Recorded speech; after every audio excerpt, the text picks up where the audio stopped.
বাংলাদেশের ঘটনা নিয়ে উত্তর পূর্বে রাজ্যে ত্রিপুরাতে সিপিএমের প্রতিবাদ। সংখ্যালঘু হিন্দুদের ওপর বাড়িঘর হামলা হুজ্জুতি হচ্ছে।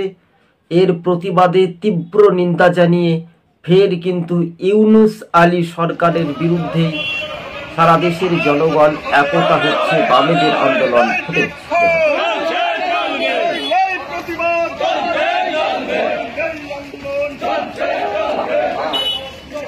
প্রথম থেকে শেষ পর্যন্ত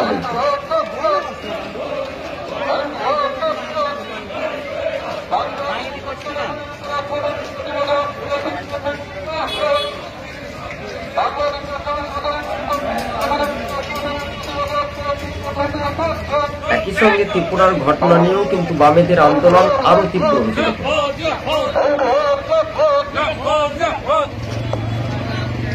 প্রিয় দর্শক বন্ধুগণ, আজ ছিল এই পর্যন্ত আমাদের প্রতিবেদন।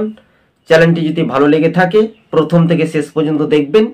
কার্যত আপনাদের যে বিষয়টা নিয়ে আমরা তথ্য বিশ্লেষণ করে পার্ট 1 পার্ট 2 করে যেগুলো তুলে ধরছি সেগুলো খুবই মনোযোগ দিয়ে শুনবেন। আর এই বিষয়টা আরো দ্রুত গতিবেগে এগিয়ে যাওয়ার সম্পূর্ণভাবে আলাদা, বা এই চিত্রগুলো সম্পূর্ণভাবে ভাগ্য নির্ধারণ, কোন দিকে এগিয়ে যাবে বা কোন দিকে পিছিয়ে থাকবে সেটাই এখন সম্ভাবনা বেশি বলে মনে করানো হচ্ছে।